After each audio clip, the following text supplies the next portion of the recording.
Barbarigo, scuola paritaria, scuola media, liceo classico scientifico e musicale, istituto tecnico economico, istituto Barbarigo, scuola per crescere.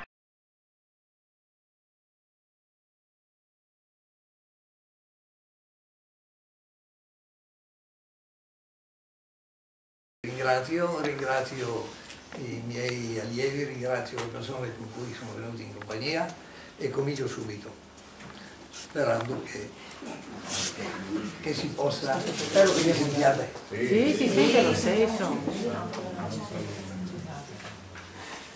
Siamo partiti dal canto quinto dell'Inferno ed era il canto di Francesca da Rimini, un canto emozionante per tanti aspetti,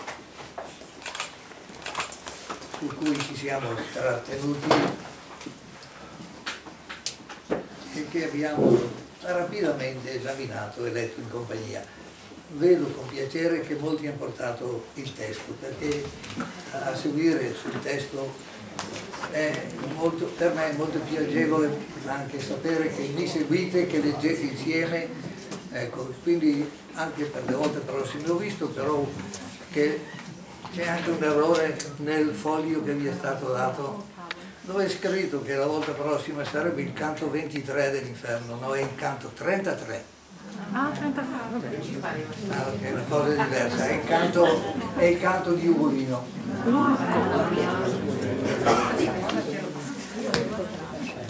La scelta è stata fatta assieme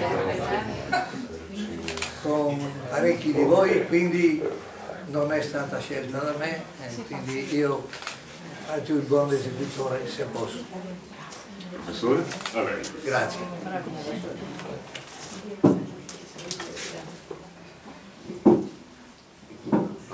Nel canto sesto noi entriamo nel girone dei golosi e incontriamo un personaggio che si chiama Ciacco.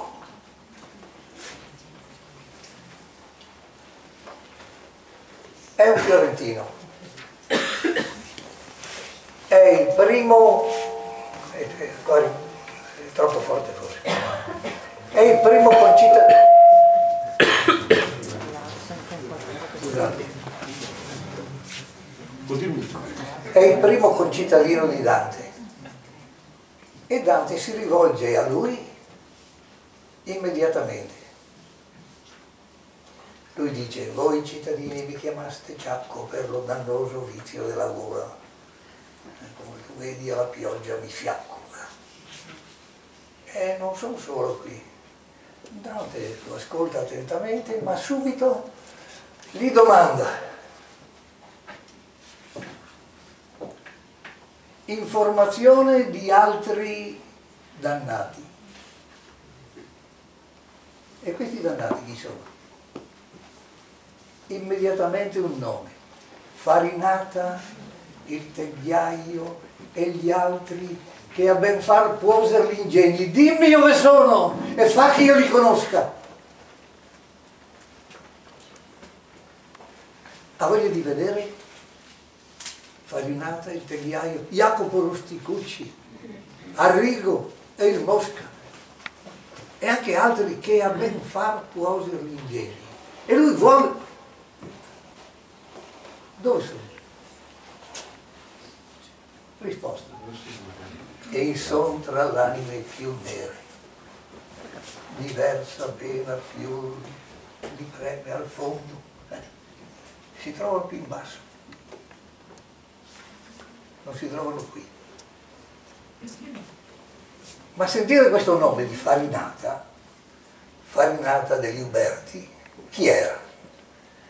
Era un grande capopopolo, era il capo dei ghibellini di Firenze. Siamo nella Firenze del 1300, siamo nell'aprile del 1300 e Dante, che ha 35 anni, che è nel pieno della sua attività politica, vuol sentire qualcosa dei grandi del passato. Per lui è importante. Questi grandi del passato sono immensi nella sua fantasia, hanno una grandezza morale straordinaria. La risposta di Ciacco era stata brutale: e son tra l'anime più nere. Eppure per la fantasia di Dante sono dei grandi. Di che tipo di grandezza? Grandezza politica, certamente. Grandezza morale, qui andiamo pianino. Ma certo di grandi capi. Farinata, com'era? Era nato nei primi del 200, era di grande ingegno, era un vero capopopolo, era astuto, grazie,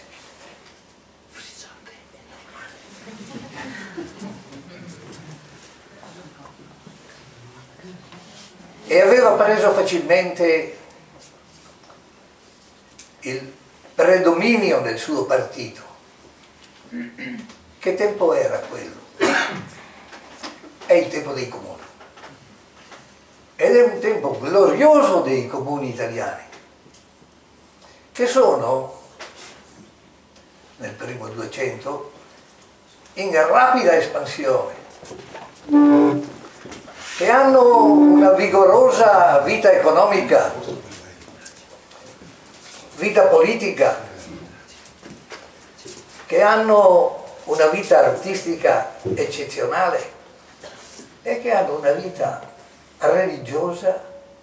Pensate un pochino a quegli anni, sono gli anni di San Francesco, i primi anni del 200. E Farinata a Firenze, che è tra le città italiane la più brillante in quel momento e che continuerà per secoli a essere brillantissima.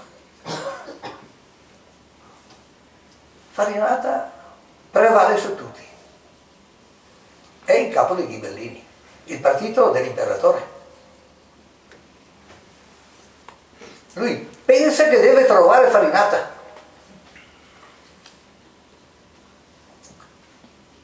Perché Farinata è una persona importante per Firenze. Ma vedremo che la cosa lentamente matura in modo diverso da quello che lui si aspettava. Ma vediamolo attentamente, e chi ha il testo, prendo pure il canto sesto.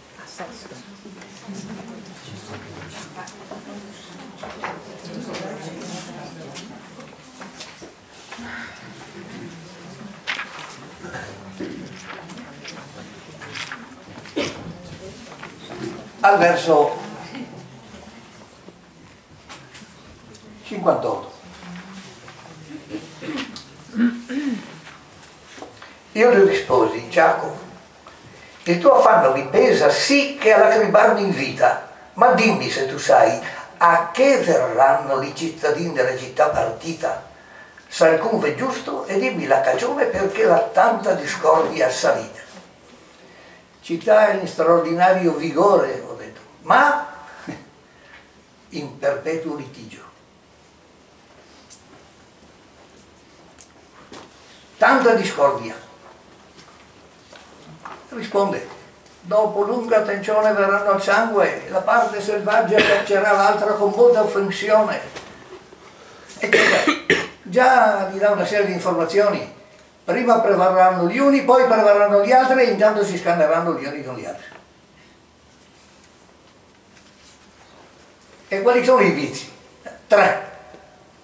Al verso 73. 74. Superbia, invidia e avarizia sono le 3 faville che hanno i cori accesi. Dunque già ha dato la spiegazione: superbia, invidia e avarizia.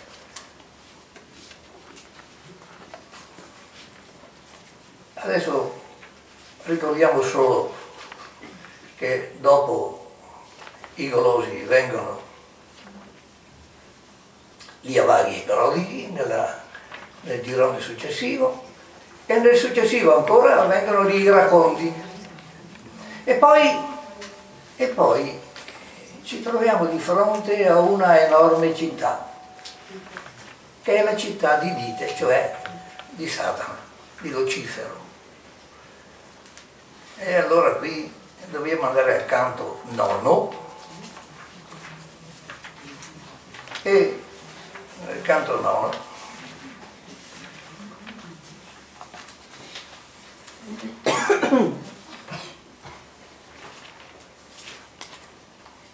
Dante trova grandissima difficoltà, tuttavia arriva un messo del cielo che lo aiuta e lo fa entrare nella città di Dite. Come si presenta? Come una città medievale, una città murata, con altissime mura, come erano tutte le città murate di allora, le grandi città, come era Montagnano, Cittadella, Padova. Non volevo dimenticare Padova. Pensate chi c'era a Padova nel 30-31, 1231. C'era solo Sant'Antonio, che aveva avuto da fare con chi? Con i signori padovani, questi grandi usurai, vero? Che avevano rovinato tutta la popolazione padovana. E Sant'Antonio aveva fatto fare giudizio e avevano cambiato la legge. E vi ricordate quello che fece Sant'Antonio? Ma non mi fermo. Ma per dare un'idea che si tratta di quel tempo. Entra Dante con Virgilio dentro alla città di Dite. Leggiamo pure assieme. Sono al verso 106 del nono. Dentro rientrammo senza alcuna guerra, ed io, che avea di riguardar desio la condizione che tal fortezza serra, come io fui dentro l'occhio intorno invio, e veggio ad ogni man grande campagna piena di duolo e di tormento rio. A volte l'impressione che danno i disegni che ci sono nei testi danno l'impressione di questo piccolo imbuto e di zone piccole. In realtà Dante vede una grande campagna piena di dolore e di tormenti, e dopo subito usa due esempi. Sì come ad Arle dove roda lo stagna, sì come a Pola presso del Carnaro, che Italia chiude i suoi termini bagna, fanno i sepolcri tutto il loco varo, così facevan quivi da ogni parte, salvo che il modo v'era più amaro. Cioè ci spiega quello che vede. Una distesa enorme interrotta da un numero straordinario di sepolcri. Sepolcri che nella tenebra sono evidentissimi perché sono con un fuoco che li ha resi incandescenti.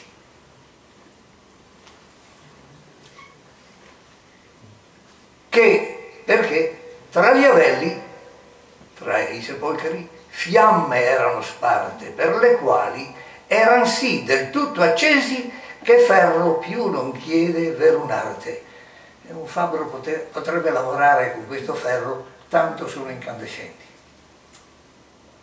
E io, maestro, quali sono quelle genti che seppellite dentro da quell'arche si fan sentire con i sospiri dolenti?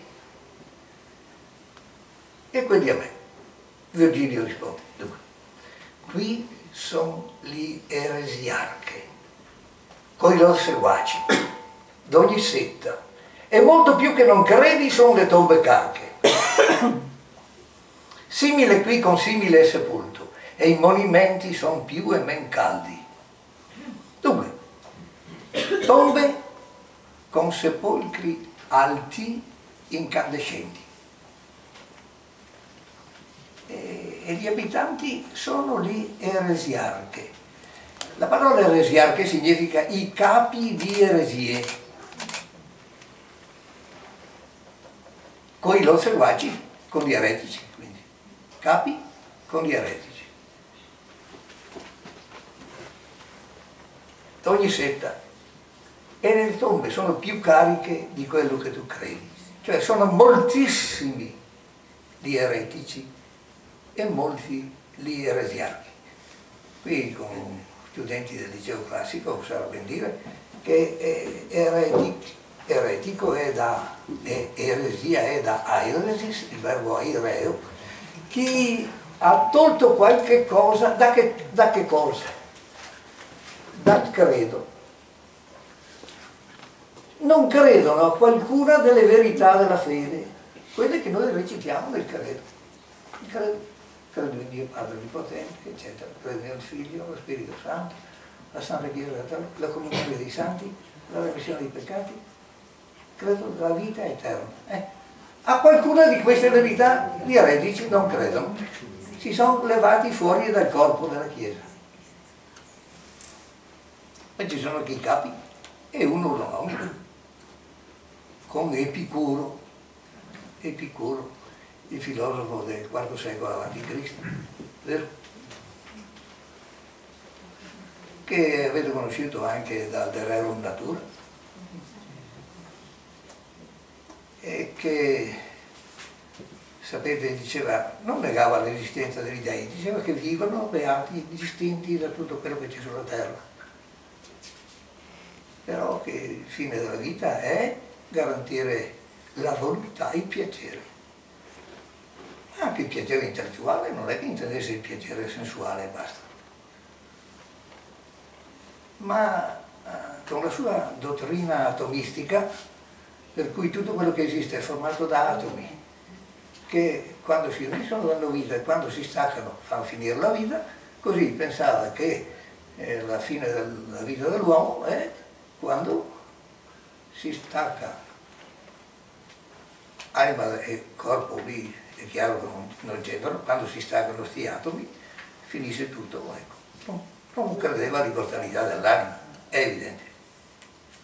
Ora, questo fatto di non credere all'immortalità dell'anima ha degli effetti più gravi di quello che si crede. Era stato qui a Padova nel 500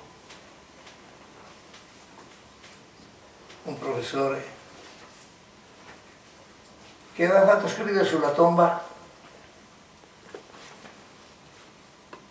Hic iacet, aveva scritto il suo nome, totus, qui giace tutto quello che era lui, tutto, qui a Padova la tomba aveva questa lapide,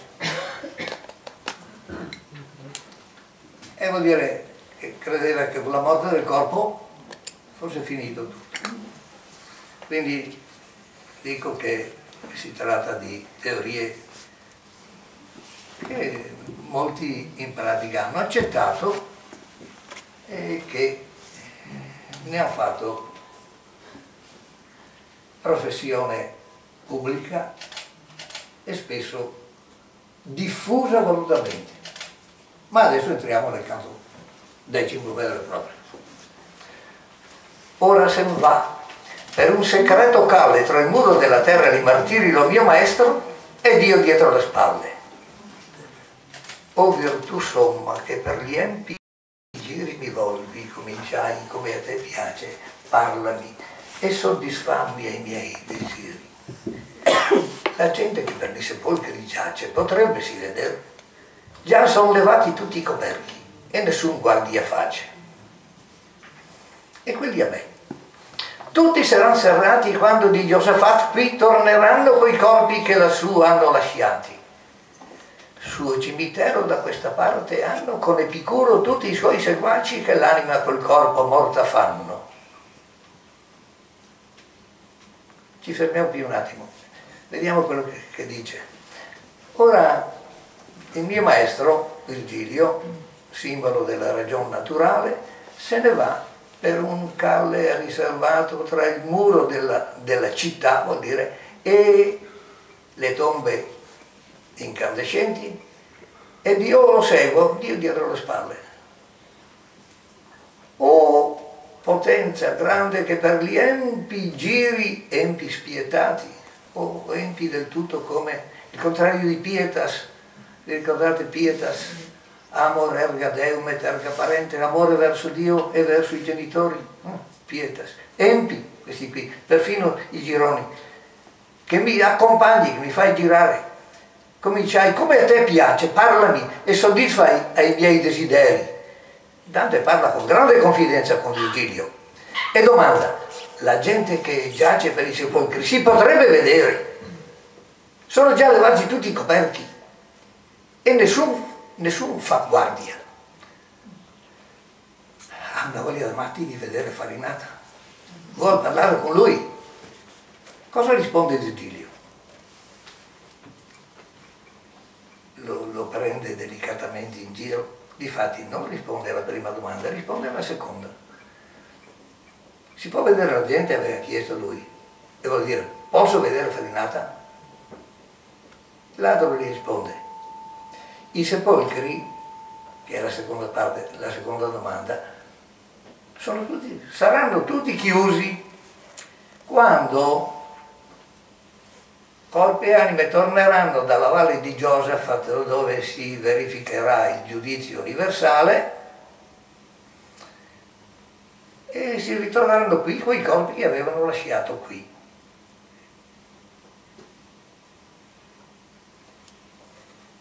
Da questa parte dice hanno sepoltura con Epicuro tutti quei seguaci che credono che l'anima muoia col corpo. Però alla domanda che mi faci, qui in centro soddisfatto sarà tosto e al disio ancor che tu mi taci. Ed io, buon duca, non tegno riposto a te mio cuore, se non per dicer poco, e tu mai, non pur mo, a ciò disposto. Riprendo dunque al verso 16. Però alla domanda che mi fai sarà data soddisfazione presto, e anche al desiderio che tu non mi hai detto che hai voglia di vedere Farinata. Ed io, mio tu che sei mia buona guida, non tengo nascosto a te i miei desideri se non per dicer poco. Dante vuol dire, non volevo tediarti con le mie parole, e tu adesso mi hai disposto a farmi pure, a esprimere pure quelle domande che mi stanno a cuore.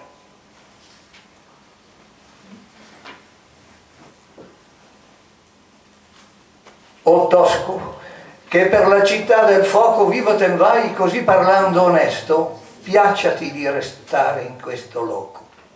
La tua loquera ti fa manifesto di quella nobil patria natio, alla quale forse fui troppo molesto.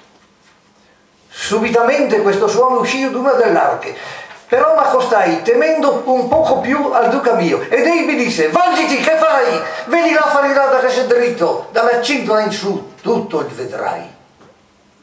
Io avea già il mio viso nel suo fitto, ed el sergea col petto e con la fronte come avesse lo inferno a gran dispitto, e l'animoso man del duca e pronte mi pinse tra le sepolture a lui dicendo: le parole tue sian conte.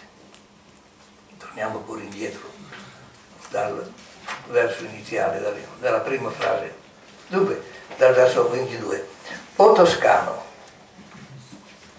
che per la città del fuoco che è l'inferno te ne vai vivo parlando così onorevolmente, ti piaccia di fermarti in questo posto. L'accento, il tuo modo di parlare e il tuo accento fiorentino rende manifesto che tu provieni da quella nobile patria, sta parlando di Firenze, alla quale forse fui troppo molesto. C'è già in quest'ultima frase non la stima per la patria che è espressa nel dire la nobile patria, ma c'è già il dolore di dire forse sono stato troppo molesto. È sempre citato quel giudizio di De Santis che ricorda che per Leopardi la parola più poetica di tutte è forse. Pensate quante volte, la ritroveremo, questa parola forse. Pensate a come l'ha sentita il Foscolo nel sonetto alla sera, vi ricordate? Forse perché della fatal quiete tu sei l'imau, vi ricordate tutti questi versi, vero? Ora, ma qui forse fui troppo molesto, non molesto, troppo. L'ho tanto amata e le ho fatto del male. Improvvisamente uscì da una delle arche, delle tombe, questo suono, uscirono queste parole. Perciò io mi accostai temendo un poco di più al mio duca, cioè mi avvicinai a Virgilio quasi spaventato. Ed egli mi disse: volgiti, girati, cosa fai? Vedi la farinata che si è drizzato, alzato improvvisamente.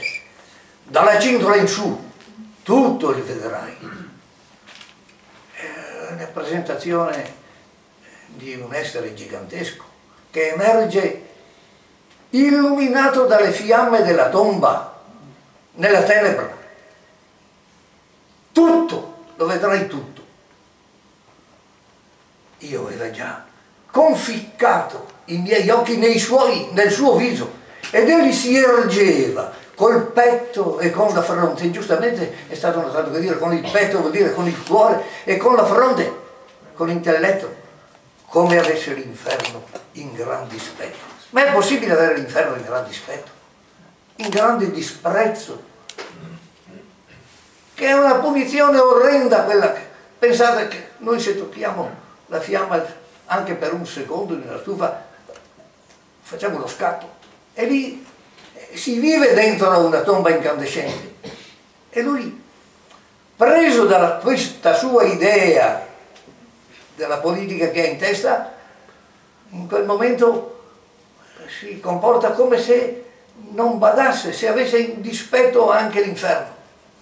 E allora le animose mani del duca, le mani di Virgilio, incoraggiano Dante. Prontamente mi spinsero tra le sepolture, mi fecero avvicinare alla tomba, dicendo: le parole tue siano ben riflesse, non dire parole a caso. Come io al piede della sua tomba fui, riprendo, mi avete seguito il 40-41, guardommi un poco e poi, quasi sdegnoso, mi dimandò: chi suor di maggior tui? Io, che era d'ubbidire desideroso, non gli celai, ma tutto gliela pesti, le apersi, ondei levò le ciglia un poco in suso, poi disse: fieramente fur avversi a me e ai miei primi e a mia parte, sì che per 2 fiate li spersi.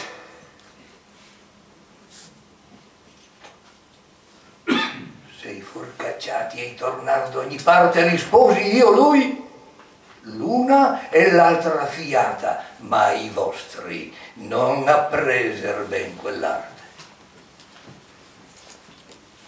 Riprendo dal verso 43. Io che ero... Dunque, come io fui a piedi della tomba, mi guardò un poco e cerca di vedere se si ricorda le fattezze, se ha qualche cosa che lui possa ricordare. Niente da fare, non lo conosci. E allora domanda, quasi sdegnando, non deve essere uno di dopo. Quelli che vengono dopo contano poco, quelli che sono seguiti di solito appaiono da poco a chi ha un alto concetto di sé. Quasi sdegnoso mi domandò: quali furono i tuoi antenati? E io, che ero desideroso di obbedire, non glielo nascosi, ma glielo apersi tutto. Sono Dante della famiglia degli Alighieri. Ondei levò le ciglia un poco risoso, poi disse: fieramente furono contrari a me, ai miei primi e a mia parte. Tutto dipende da lui, sentite sempre l'io, la superbia, a me, i miei primi e i miei parti, sicché per 2 fiate, Dio lo fa sentire bene, con una dieresi, vero? La fa diventare trisillaba sta parola fiate, per 2 fiate li dispersi, come se fosse polvere da un tavolo, disperdere, far sparire da Firenze, Dio dispersi, via! Ma in quel momento il fiorentino Dante non tollera mica questa offesa a sé e alla sua parte politica, no, non la tollera, no, se i fur cacciati e i tornar d'ogni parte risposi io lui l'una e l'altra fiata, ma i vostri non appreser ben quell'arte. Che vuol dire? Se furono cacciati i miei, il mio partito, i Guelfi vuol dire, tornarono da ogni parte, erano stati dispersi, sono tornati tutti, sia la prima che la seconda volta, ma il vostro partito non ha imparato l'arte di ritornare ed è finita per voi, siete rimasti fuori del tutto, anzi, diciamolo pure, era finita per il partito ghibellino a Firenze, finita.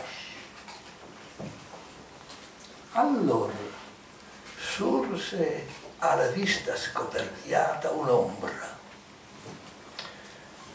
lungo questa, infino al mento, credo che s'era in ginocchio elevata. D'intorno mi guardò, come talento avesse di veder salta di era meco, e poi che sospecciar fu tutto spento, piangendo disse: se per questo cieco carcere vai per altezza d'ingegno, mio figlio, ov'è? Perché non è teco? Ed io lui, da me stesso non vengo, colui che attenderà per cui mi mena, forse cui guido vostro ebbe a disdegno. Le sue parole e il modo della pena m'avevano di costui già letto il nome, però fu la risposta così piena, di subito drizzato gridò: come? Dicesti egli ebbe, non vivegli ancora? Non fiere gli occhi suoi lo dolce lume? Quando s'accorse d'alcuna dimora che io facea dinanzi alla risposta, supin ricadde e più non parve fuori. Torniamo al verso 52. Allora si alzò, facendosi vedere alla vista, rendendosi visibile un'ombra a fianco di questa che giungeva al mento, cioè era inferiore di grandezza. Credo che si fosse inginocchiato, disse. Mi guardò intorno, guardò. Perché guardò? Perché voleva vedere un'altra persona oltre a Virgilio. Voleva vedere suo figlio, il grande amico Guido Cavalcanti, quello di cui abbiamo parlato la volta scorsa, quello della canzone Donna mi prega, di cui qualcosa vi ho detto, che era tutta la teoria dell'amore che aveva Guido Cavalcanti. Quel Guido Cavalcanti che era il poeta più brillante, il primo che aveva notato ancora la poesia di Dante diciottenne. E questo Guido Cavalcanti, con cui c'era stato anche quello scambio di poesie brillante e amabile, vi ricordate, Guido, io vorrei, eccetera, vedete che continuate a dirlo, vero?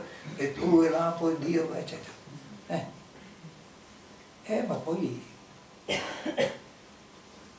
i due si erano guastati. Su che cosa? Capiamo che si erano guastati su qualche cosa di fondamentale, sulle ragioni del vivere. Per quali ragioni si vive? Per quali ragioni si muore?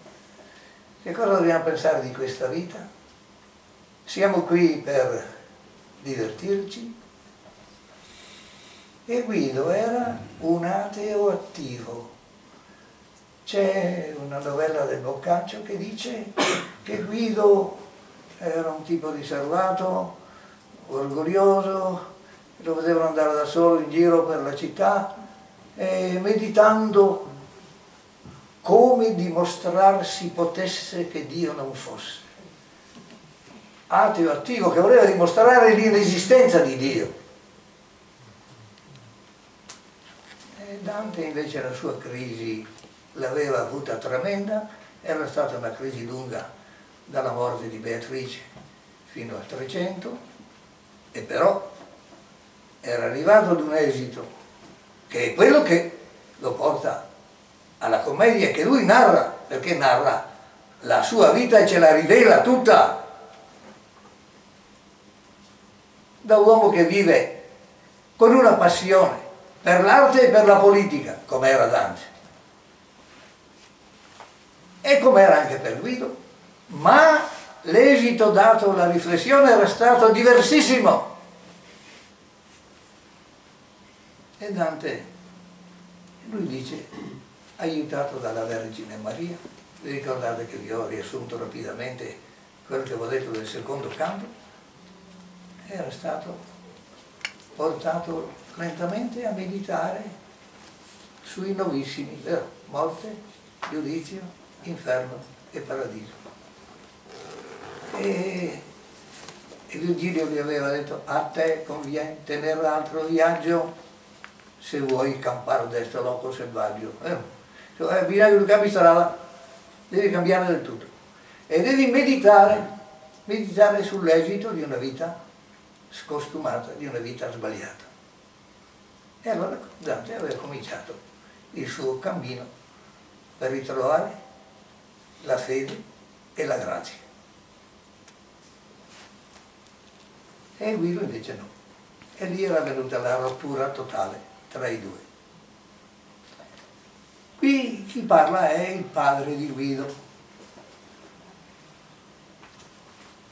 Quest'ombra che si alza e che guarda se vede anche il figlio, eravate grandi amici, e Guido dov'è? Come se avesse voglia di vedere se ci fosse qualche altro con me. Ma dopo di essersi accorto che non c'era nessun altro, piangendo disse: se per questo tenebroso carcere, ecco l'inferno, carcere tenebroso, te ne vai per l'altezza del tuo ingegno. Dov'è mio figlio? Mio figlio era pari a te come ingegno, dice il padre. Perché non è con te? E Dante risponde subito: io non vengo da me stesso, non ho deciso io. C'è qualcuno che mi ha guidato, colui che attende là, per cui mi mena. Forse cui il Guido vostro ebbe a disdegno. Il verso misterioso ha avuto una quantità enorme di interpretazioni. E la prima fondamentale era che colui che attende là è Virgilio, lui mi mena, a lui, così si interpretava, vostro Guido ebbe disdegno. Guido, secondo questa interpretazione, che poi si è rivelata sballata del tutto, avrebbe avuto disdegno di Virgilio come simbolo della ragione naturale. Dopo lunga meditazione, i critici hanno capito che era una frotola e l'ha messa da parte. A chi conduceva Virgilio? Virgilio conduceva Dante all'incontro con Beatrice.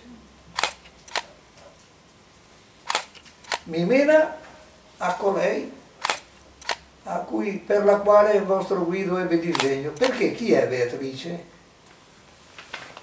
È la commedia, è la scienza di Dio, è la teologia.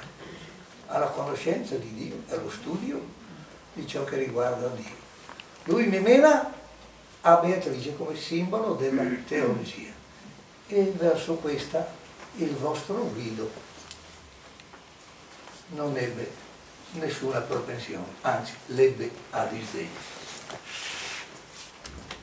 Le sue parole, riprendo, al verso 64, è il modo della pena, le parole di lui e il tipo di punizione, lui sapeva che pensava alla stessa maniera di suo figlio, mi avevano già detto, fatto capire il nome di costui, che si trattava di Cavalcante dei Cavalcanti, padre di Guido. Perciò fu la risposta così piena. E lui, allora, di subito drizzato gridò, come hai detto? Egli ebbe, cioè non ha più, è morto. È morto Guido. Non vive egli ancora. La dolce luce del sole non colpisce i suoi occhi. Non vede più la luce del sole. Dante rimane stupito della domanda. Quando però Cavalcante dei Cavalcanti si accorse, riprendo a leggere, di alcune dimora che gli faceva dinanzi alla risposta, supin ricadde e più non parve fuori. Quando si accorge che Dante non risponde, perché Dante aveva un'idea che spiegherà più tardi, la troveremo subito, che io esitavo a parlare. E allora pensa, lui tace per non dirmi, è morto. Cade supino, che vuol dire cadere all'indietro? E non fu più visibile, si sprofonda nella tomba e non si vede più. Ma sono dei ma sinfonici. Ha in mente solo, soprattutto ha in mente che Dante gli ha rinfacciato e se tu li avevi cacciati essi sono tornati e i tuoi invece, i ghibellini, non hanno preso l'arte di ritornare in Firenze. E se, continuando il primo dente, e continuando il concetto che aveva lasciato sospeso prima, se essi hanno male appreso quell'arte, ciò mi tormenta più che questo letto. Avete capito che è lettino, vero? Questo letto spaventoso, non è il letto del psicanalista, no. No, è questa tomba infuocata. Mi tormenta di più. Ma ancora continua questo a rinfacciarsi tra cittadini, lo chiamano proprio il rinfaccio, ecco. Ma non passeranno 50 mesi, dice, non 50 volte si vedrà riaccesa la faccia della donna che qui regge, dicevano la faccia della luna, la faccia di Proserpina, ecco, non passeranno 50 lunazioni che tu, di persona, saprai quanto pesa quell'arte di cacciare o di essere cacciato. Tu, non passeranno, e tra meno di 50 mesi anche tu, Dante, sarai espulso da Firenze e non rientrerai, poteva dirgli, più, perché ti avrebbero ben lasciato tornare a Firenze se tu ti fossi umiliato a riconoscere la ragione dei tuoi avversari, ma tu non l'hai voluto fare e tu sei stato cacciato, sei adesso esule, sei ramico per il mondo e hai rovinato la tua famiglia perché anche i tuoi figli espulsi e persi tutti i beni di casa, perso tutto. E poi gli dice, e se tu mai, riprendo l'82, se tu mai nel dolce mondo regge, dimmi perché quel popolo è sì empio incontro ai miei in ciascuna sua legge, ond'io a lui lo strazio e il grande scempio che fece l'arbia colorata in rosso tale orazione fa fare nel nostro tempio. Se tu, possa tu, questo se vuol dire proprio sì, è il se che vuol consolare, possa tu tornare nel dolce mondo. Dimmi, perché quel popolo fiorentino è così spietato contro il mio partito, contro tutti i ghibellini, in ogni sua disposizione, tutte le sue disposizioni adesso sono contro i ghibellini? E Dante risponde, lo strazio e il grande scempio ricorda la terribile battaglia di Montaperti,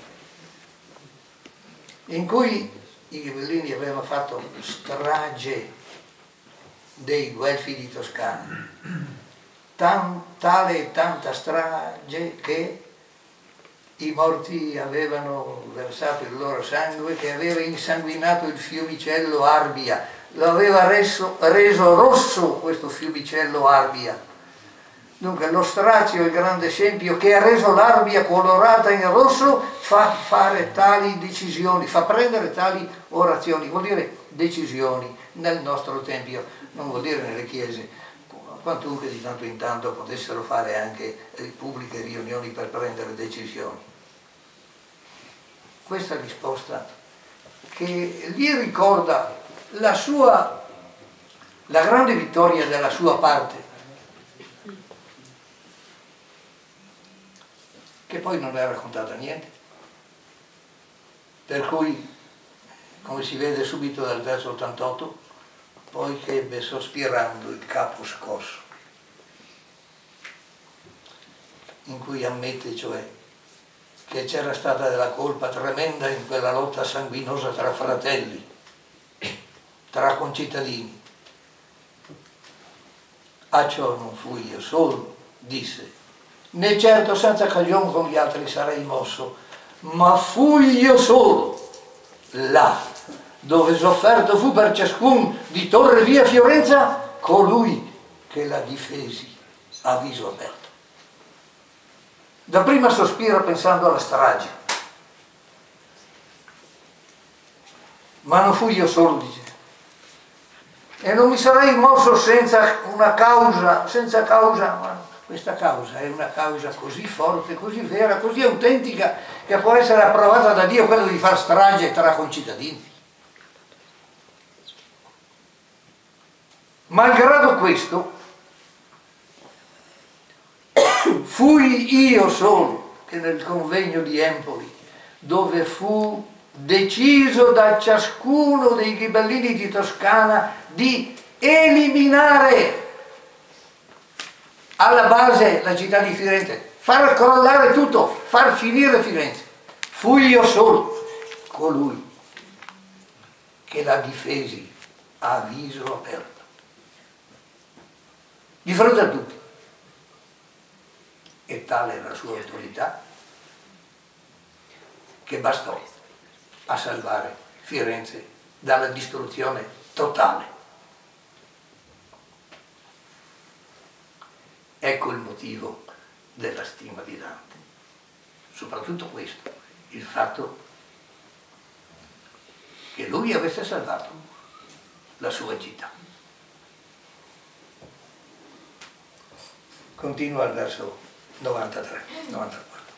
Deh, se riposi mai vostra semenza, pregai io lui, solletemi quel nodo che qui ha inviluppata mia sentenza.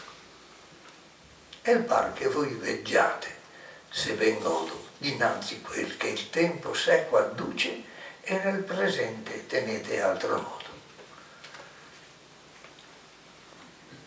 Noi veggiamo come quei che a mala luce disse le cose che ne son lontane, cotanto ancora ne splende il sommo duce.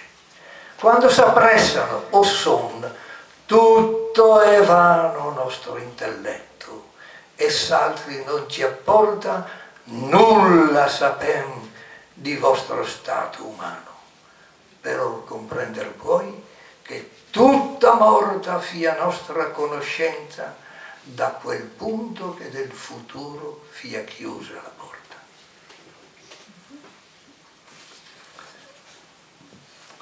possa la vostra, riprendo dal 94, possa la vostra stirpe, i vostri discendenti, avere riposo, avere pace, io lo pregai.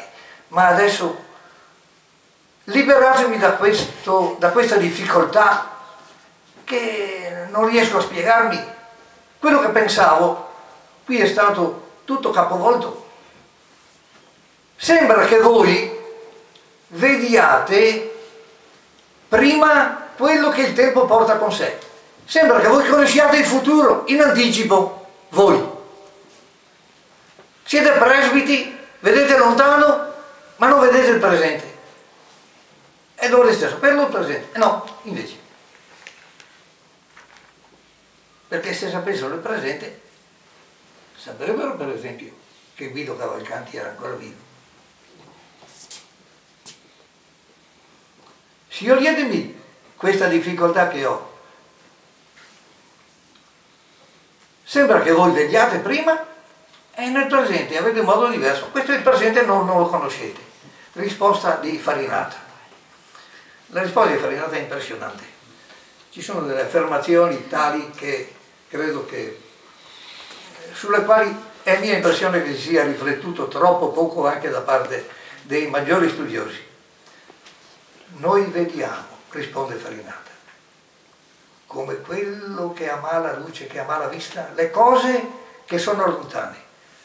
Talmente ancora risplende per noi qualcosa della luce che Dio ci dà. Cotanto ancora splende per noi il sommo duce. Lui che è un duce, che è un capo, riconosce che c'è questo duce sommo al di sopra.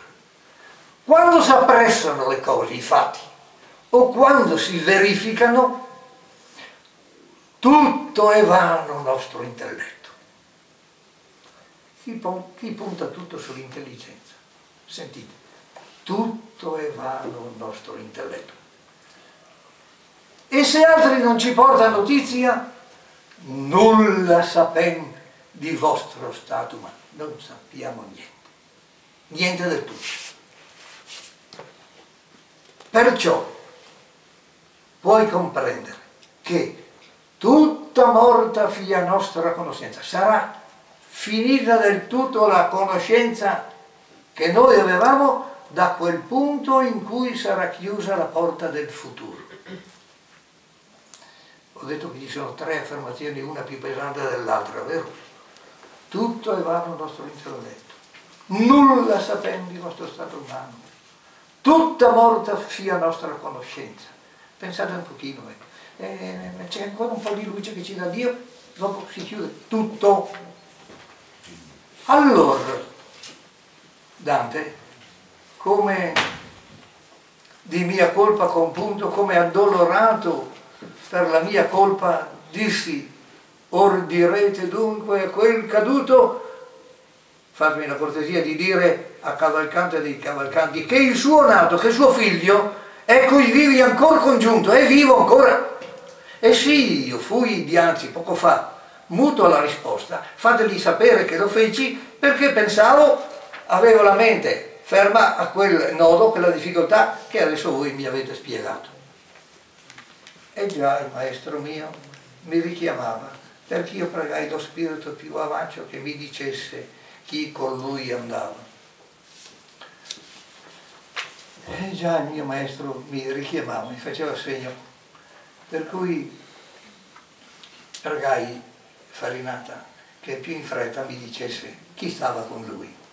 Mi disse, qui con più di 1000 giaccio, qua dentro è il secondo Federico II di Svevia, il famosissimo imperatore, il capo dei Ghibellini. Erano i tempi della lotta tra impero e chiesa e lui era il capo. Era stata la grande speranza del Papa, Federico II. E anche lui era uno di quelli che meditava e che pensava e che diceva in maniera molto esplicita quello che gli stava a cuore ecco, in maniera che non c'è mica da avere dubbi, ecco, diceva che in pratica certamente l'altro mondo non esiste, e se non esiste l'altro mondo, quando finisce questo finisce anche ogni nostra responsabilità, il ragionamento era semplice. È chiaro che pensare che l'anima continui la vita dopo la morte comporta delle conseguenze. Pascal ci aveva pensato sul calcolo del 50% di queste probabilità, vero?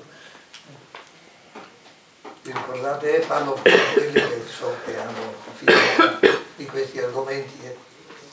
E chi invece non crede all'immortalità dell'anima può prendere queste. E Farinata era uno di quelli invece di cui avevano detto imitator Epicuri non credebat alium esse mundum nisi istum. Imitatore di Epicuro non credeva che ci fosse un altro mondo se non questo. Unde omnibus modis tu debat escellere in ista vita brevi quia non speravat altra meliorem. Per cui in tutti i modi si sforzava di eccellere in questa vita breve perché non sperava che ce ne fosse un'altra di migliore. Vero? Qui dentro Federico II era sullo stesso piano. E il cardinale era un cardinale ghibellino, prima era stato guelfo, poi era passato ai ghibellini, ed era uno che diceva se l'anima è, io l'ho perduta per i ghibellini. Se, questo cardinale, se l'anima esiste, io l'ho perduta per i ghibellini. Quindi avete capito che era un bel tipo di cardinale anche questo. Sta scusi. Ed io inver l'antico poeta volsi i passi, ripensando a quel parlar che mi parea nemico. E io allora sparì anche lui, e io mi rivolgi all'antico poeta, cioè Virgilio, ripensando a quel parlar, a quelle profezie che gli aveva detto Farinata, che mi parevano profezie proprio tutte contrarie alla mia felicità. Egli si mosse, si mette di nuovo in viaggio, ed io, e poi così andando mi disse: perché sei tu sì smarrito?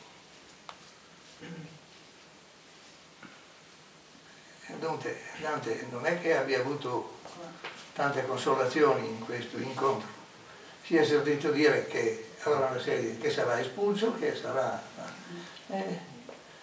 già sapeva queste cose, vero? Ed io soddisfeci alla sua risposta, alla sua domanda. La mente tua conservi quel che udito hai contra te, mi comandò quel saggio, e ora attendi qui, e drizzò il dito. Quando sarai dinanzi al dolce raggio di quella, il cui bell'occhio tutto vede, da lei saprai di tua vita il fiaggio. Dunque, la tua mente, la tua memoria, conservi quello che hai sentito dire contro di te. Così comandò Virgilio. E ora sta attento qua, che ti dico qualcos'altro. Quando ti troverai di fronte al dolce raggio di colei, allo splendore di colei, il cui bell'occhio tutto vede, quando ti troverai di fronte a Beatrice, che vede Dio, da lei conoscerai quello che sarà il resto della tua vita. Il bello si è che non è vero, che non è Beatrice che gli rivelerà il resto della sua vita, perché per trovare le profezie precise sulla vita di Dante bisogna andare al canto 17 del Paradiso, all'incontro con Cacciaguida. Chi gli dice il suo futuro è Cacciaguida, nel canto 17. E quindi già chi ha voglia di vedersi, ecco, legga il passo dell'incontro con Cacciaguida, che sono 3 canti, 15, 16, 17, vero? Ecco, lei ti dirà, e ti dirà anche che ti scontrerai con altri, e siccome tu stai parlando e stai dicendo la verità su tante persone, non solo che riguarda la tua vita, ma che riguarda anche tante persone, non aver paura, parla sempre francamente, gli dice Cacciaguida. Di la verità anche alle persone importanti, soprattutto alle persone importanti, perché hanno più bisogno delle persone importanti di sentirsi dire la verità. Appresso mosse il piede a man sinistra, lasciamo il muro e gimmo in ver lo mezzo per un sentiero ad una valle fiede che infin lassù faceva spiacer suo lezzo. Okay. Girammo a sinistra, lasciamo le mura e andammo verso la metà per un sentiero verso l'interno, per un sentiero che va verso una valle che faceva sentire il suo puzzo fin lassù. Quindi è un ambiente per tanti versi rivoltante. Abbiamo letto il canto, abbiamo letto tutto e abbiamo anche fatto sentire qualcosa di introduzione. Però ci sono tante di quelle questioni qui dentro che bisogna avere il grado di tempo e di disponibilità. Già vi ho rubato involontariamente un quarto d'ora all'inizio, anche 20 minuti, e quindi mi sento anche largo. Ecco, ma non so se avete pazienza che accenni a qualche altro argomento, o se avete voi qualche domanda da farmi, vi rispondo volentieri per quello che sono capace.